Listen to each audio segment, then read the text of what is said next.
শদিয়া আৰক্ষী থানাৰ অন্তৰ্গত পাগলাম গাঁৱত শোকাবহ ঘটনা। কুন্দিল নদীত গা ধুই থকা অৱস্থাত সন্ধানহীন 4জন ছাত্ৰ।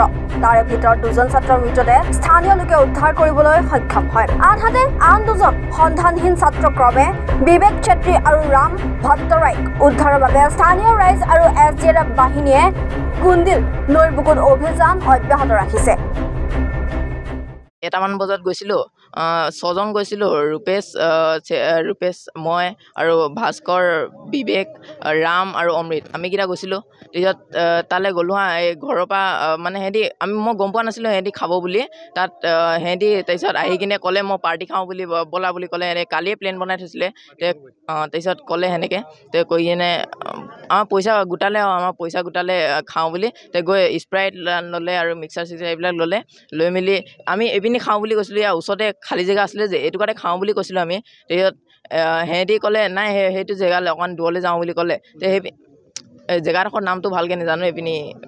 এইপিনি গ'ল আৰু সেইপিনিয়ে ওচৰতে ওচৰত মানে অকণমান দূৰে হ'ব। তাৰপৰা গৈ মেলি সেইটো খালী জেগা এডোখৰ আছিলে, তাতে খাওঁ বুলি ভাবিছিলোঁ। তাৰপিছত ভাস্কৰ বুলি কোৱাটোৱে ক'লে নাই ইয়াত নাখাওঁ, অকণমান দূৰলৈ যাওঁ বুলি ক'লে। নিলে বহুত হাবিত নিলে। মই ক'লোঁ ইমান হাবিত ক'ল নি আছ, নেযাওঁ বুলি ক'লোঁ। সিহঁতি ক'লে বৈ বুলি ক'লে। গৈ কিনে তাত খালী জেগা এডোখৰ আছিলে হা, সৰুকৈ। সেইটো খালী জেগা ৰখি কিনে তাত চব পেকেট খুলিলে, মিক্স কৰিলে আৰু চবেই সেইটো স্প্ৰাইট ল'লে আৰু খালে। এনেকৈ চবেই খালে আৰু কথা পাতিলোঁ অকণমান দেৰি। সিহঁতি ক'লে মোৰ বহুত আমাৰ গৰু গা ধুগে বুলি ক'লে। মানে মই ক'লোঁ আমি দুজনে মানে এই ৰূপেশ আৰু মই আমি ক'লোঁ নেলাগে এতিয়া নুধো বুলি ক'লোঁ হা। তাৰপিছত ঘৰতে ধুইকে বুলি এনেকৈ কৈছিলোঁ। তাৰপিছত সিহঁতি ক'লে নাই ইয়াতে ধুই একো নহয় বৈ বুলি ক'লে। আমি দুজন নগ'লোঁ, কিন্তু সিহঁতিকেইটা গ'ল। সিহঁতি ক'লে ঠিকেই সেনেকৈ গা ধুই আছিলে, ইমান সুট এইবিলাকো নাছিলে। তাতে গা ধুই আছিলে আমি আমন লাগি কিনে আমি গ'লোঁ মধুৰিআম খাবলৈ। তাত মধুৰিআমৰ গছ আছিলে, তালৈ গৈ মধুৰিআম খাই কিনে আহিছোঁ। সিহঁতক দেখি তাৰপিছত চাওঁতে সিহঁতক দেখি নাপালোঁ। অকণমান দেৰি বহিলোঁ, সিহঁতি ক'ৰবাত গৈছে পাই বুলি ভাবি কিনে তাত অকণমান দেৰি বহিলোঁ। বহাৰ পিছত অকণমান দেৰি বহিলোঁ, নাই সিহঁতি নাহিলে। তাৰপিছত আমাৰ অকণমান ভয় লাগিলে। তাৰপিছত গৈ সিহঁতক বিচাৰিলোঁ, নাই বিচাৰি নাপালোঁ। তাৰপিছত ভয় লাগি আছিলে, কি কৰোঁ কি নকৰোঁ লাগিছিলে। গৈ কিনে কাপোৰখিনি গোটাই কিনে সিহঁতৰ কাপোৰখিনি সিহঁতৰ এই চাইকেলৰ ওচৰত থৈ দিলোঁগৈ। চাইকেলৰ ওচৰত থৈ মেলি আকৌ সিহঁতক ভয়ো লাগি আছে লোকক ক'বলৈ, আকৌ সিহঁতি আমাকে দুখিব কিবা সেনেকুৱা ভয় লাগি থাকে ন।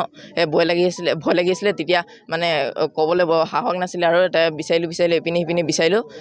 4টামান বাজিছিলে প্ৰায়, বহুত মানে এনেকৈ খাই মেলি কিবাকিবি কৰি গা ধুই মেলি বিচাৰ মানে।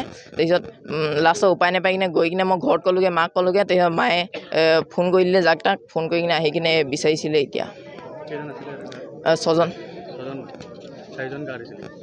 4জন গা ধুইছিলে, আমি 2জন ধোৱা নাছিলোঁ। 2জনক পালে নেকি, ভাস্কৰ আৰু অমৃত আৰু বিবেক আৰু ৰাম। কৈছিলোঁ নেলাগে নুধুবা বুলি কৈছিলোঁ, কিন্তু নুশুনিলে। শদিয়াৰ পৰা নৰেশ বজাৰ ৰিপৰ্ট, এনি ভাৰত 24। ৰ'ব, আপুনি যে এটা অপৰাধ কৰিবলৈ গৈ আছে, আপুনি জানেনে? এই নাবালিকাগৰাকীক এতিয়াই বিয়াত বহোৱাটো যে এটা অপৰাধ, আপুনি জানেনে? অপৰাধ কেনেকৈ? মোৰ ছোৱালী, মোৰ কথা। তুমি যিয়েই নোকোৱা ভূঞা, 18 বছৰৰ তলৰ যিকোনো কন্যা সন্তানৰ বিয়া দিলেই আইনগতভাৱে এক দণ্ডনীয় অপৰাধ। বিয়া দিয়াজন যিমান দায়ী, বিয়া পতাজনো সমানে দায়ী। এতিয়া তাই পঢ়া শুনা কৰাৰ বয়স, খেলা ধূলা কৰাৰ বয়স। তাইক খেলিবলৈ দিয়ক, পঢ়িবলৈ দিয়ক, আৰু চাব এদিন আপুনি তাইক লৈ গৌৰৱ অনুভৱ কৰিব পাৰিব। এতিয়াই তাইক সংসাৰৰ বোজা দি তাইৰ ভৱিষ্যত জীৱনটো অন্ধকাৰ কৰাৰ অধিকাৰ তোমাৰ জানো আছে? মোৰ ভুল হৈ গ'ল মাজনী, মোক ক্ষমা কৰিবা। শিক্ষা ল'ৰা ছোৱালী উভয়ৰে প্ৰাপ্য আৰু অধিকাৰ। আপোনাৰ কন্যা সন্তানক তাইৰ এই প্ৰাপ্যৰ পৰা বঞ্চিত নকৰাব। বাল্য বিবাহ ভাৰতীয় আইনৰ দ্বাৰা বিহিত এক দণ্ডনীয় অপৰাধ। এনে অপৰাধ কৰি আপোনাৰ কন্যা সন্তানৰ ভৱিষ্যত অন্ধকাৰৰ মাজলৈ ঠেলি নিদিব।